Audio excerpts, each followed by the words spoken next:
guys! Welcome back to my channel, and for today's video, nandito tayo sa best property na ma-offer ko right now. This is a pre-selling residential lot. Dito po yan sa Magallanes, Cavite. This is Kaluangan, no? Ito ay highway, provincial highway, and if you will be going here to Tagaytay, that will be just around 10 to 15 minutes, no? And ito na mismo, yan dyan yung magiging guardhouse. Yan. Ito yung property.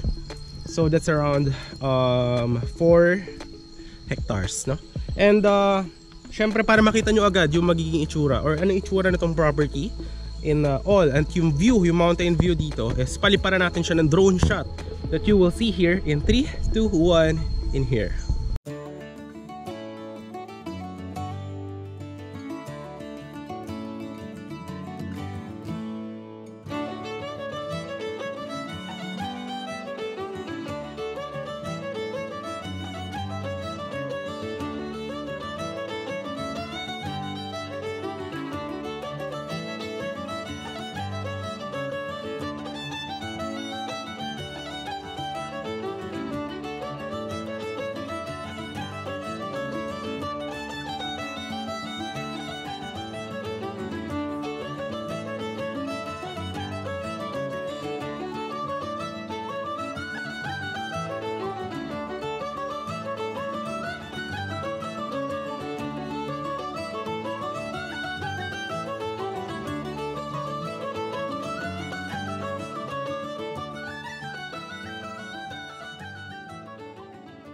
Yes, nakita nyo naman kung gaano kaganda itong property na to, na meron siyang overlooking mountain view, and ito na mismo along the highway.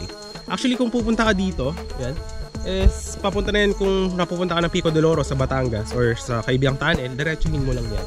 And then here, going to Tagaytay Twin Lakes, no? So yeah, siguro para makita nyo rin siya kung gaano siya kalapit from the Tagaytay Twin Lakes, is lalagyan natin yung camera doon sa motor para makita nyo kung gaano ba ito kalapit.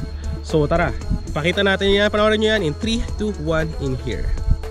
So ito yung Tagaytay Twin Lakes, guys. So didiretsuhin lang po natin yan dyan, and then pakanan doon sa Magallanes po.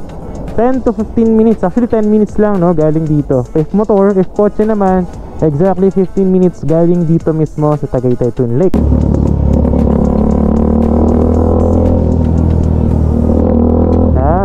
So yan o, nakita nyo yung kalye na yan. Doon yung didiretsuhin papunta sa property. Alright, so tara, let's go. Actually napakalamig dito ngayon, guys. Oh, kung nakikita nyo lang, nagpa-fog. Napakalamig, guys. Ayun o, tingnan nyo. Doon sa property na sinasabi ko, ganito din, guys, ang lamig. At mataas siya, mataas. Ngayon o, kung makikita nyo, lamig. Buti naka-jacket ako. So ayan, guys, dito. Ayan o, kakanan tayo dito. Tapos dire-diretso lang yun, guys. Ayan, kakanan tayo dyan. 15 minutes lang, dire-diretso lang po ito. Alright, yun naman yung ano rito, yung vibes, oh. Tignan nyo, oh. Tagaytay talaga. Actually giniginawa ko ngayon, guys. Lamig. Hi guys, so dito, guys, dire-diretso na to, papunta na sa property. Yan. So ito, guys, dire-diretso na yung papuntang property. About 5 to 10 minutes, 5 to 8 minutes, guys. Yan.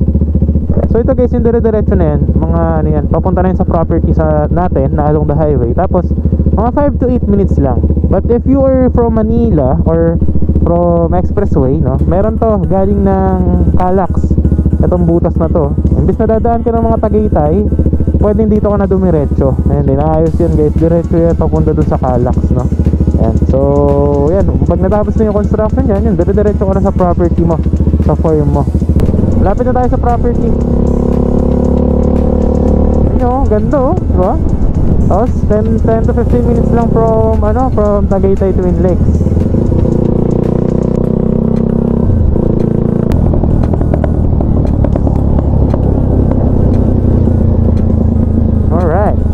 So ito na, guys, yung property. Yan, oh, diba? Kita nyo? Yan. So tara, punta park tayo dito sa gilid, guys, para makita nyo. Alright. So nakita nyo naman, guys, kung gaano nung tong kalapit dito sa may Tagaytay Twin Lakes. So tara, pasok tayo, guys, para makita nyo rin yung overlooking view dito. So ito pala magiging guardhouse, no? Right. Punta ko kayo papunta doon sa may mountain views, no? Okay. So ito pala siya guys, pre-selling siya, no? Kaya very affordable. Ang lots remaining na lang, onti na lang, around 10 lots. And ito kung nakita nyo, yan, dyan yung guardhouse na gagawin, diretso yan papunta doon, concrete roads, no? Siguro kasi nakikita nyo dito parang damu-damuhan, no?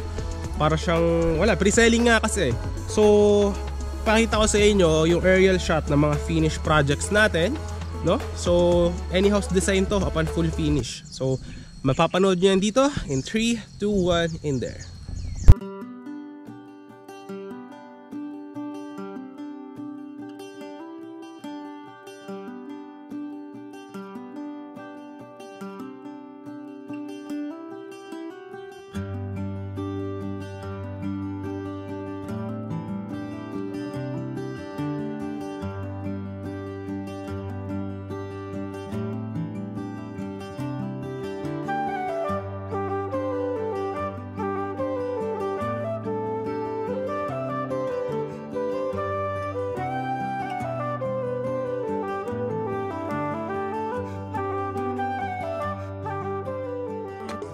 And guys, nakita nyo naman yung ating sample ng mga finished projects. Yan. So yan yung itsura ng mga sample natin subdivision kapag tapos na. So ganun din yung mangyayari dito. Actually ito, yan yung hangganan ng property. That will be perimeter fence, no? So para punta tayo doon, makita nyo yung mga mountain views, no? Para makita nyo siya. So actually ito ngayon, kaya rin ako nandito kasi natatapos na ng tour ko and the client get around 3 lots, no? Gagawin niya parang retirement house, no? So she is from Navotas, malayo, but kasi ito magkakaroon to ng daan from the expressway, kaya very accessible. So lahat yan guys, yung nakikita nyo po dyan is papatagin niya ng developer dito. Tatambakan yan dyan, no? From the entrance yan, lalagyan niya ng daan, concrete roads. Okay, so ito ang amenities nito, mga parks and playground. There will be a guardhouse, then perimeter fence, and there will be lines for water and electricity. Yeah. So ito na tayo guys. Yeah. Ito na yung mga, ito block ano to block 4. Yan, pinakatayuan natin ngayon. So may mga iba pang available dito. Iba pang mga available yun dyan. Alright. So yan, doon yung parks and playground, no? Yan. Ito may available dito guys, yan, dito sa block 4 yan. May available dito mga around 5 lots pa, 250 square meter. Malaki yun guys, no? Ayan yung parks and playground yung gagawin dyan sa may puno. So ano siya, pre-selling kasi, pero pagka natapos yan maganda. Meron available sa parks and playground dalawa, 250 square meter guys. Ngayon medyo dito pala pag gabi tsaka hapon minsan naghahamog. Tsaka pagka October na malamig dito guys. Yeah. Ayan, ang taas nito guys, tingnan nyo. Kung iniisip nyo baha, hindi talaga ito binabaha guys. Ayan. Yun yung siya. Yun yung mountain, Mount Talamitan yan. Ayan. Mountain view, kung nakita nyo sa drone shot, Mount Talamitan, pa Batangas na yan. Ito naman, yan, overlooking view din dito. Ayan o. Ayan o, kita nyo, ayan o. Ayan yung mountain, overlooking view siya guys. So dito may mga available din. Dito may mga available din. Dito pala may available din dyan. Yan o. Pero konti na lang yung remaining. Yan. Ang taas dito guys, mataas yung location. Yung aso pa, hinahabol tayo ng aso. Yan. So yun, meron ding, ubos na pala lahat ng block 5. Nabula na pala ng client, wala na pala. Dito may available dito sa gitna ng subdivision, sa block 4 yan. May available pa po dyan. Then doon may available din sa block 6. Yan yung block 6. So yan, ito lang naman yung ating tour. Yan, pagka na full finish na siya, so any house design po ang pwede dito. Pwede na bungalow, second floor, or parang ang gagawin is may swimming pool. Parang good for retirement house talaga siya. Tapos yun, ang malalaki ang cut, 250 square meter, then very accessible. And ayun na pala yung signal. Kung sa internet ang problema nyo, ayan LTE mismo yung phone ko dito. Ayan yung signal, yung tawag nito, yung tower. Yung tower. Ayun yung tower, oh. LTE yung signal dito, mabilis. No? Kaya no worries sa internet. Ayun, yung tower. Yan. Sa block 6, ito block 6 to. Yan. Ito block 4. Yan. Block 5 wala na, sold out na yung block.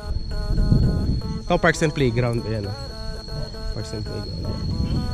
Alright. So yun lang naman guys yung ating tour for today. Yan, kung gusto nyo or naghahanap kayo ng mga pre-selling ng mga lots, mga residential lots na magiging yung parang apartment house or home, this is highly advisable.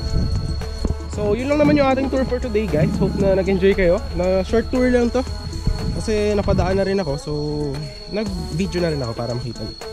So yun lang naman yung ating tour for today. And kung nagustuhan mo guys, huwag nyo na makalimutang i-like yung ating video. And syempre, subscribe nyo yung ating channel and share mo rin to other people, baka gusto rin nila to, no? And yun lang naman. Maraming salamat sa lahat. And ride safe po. God bless and belated Happy Father's Day, no?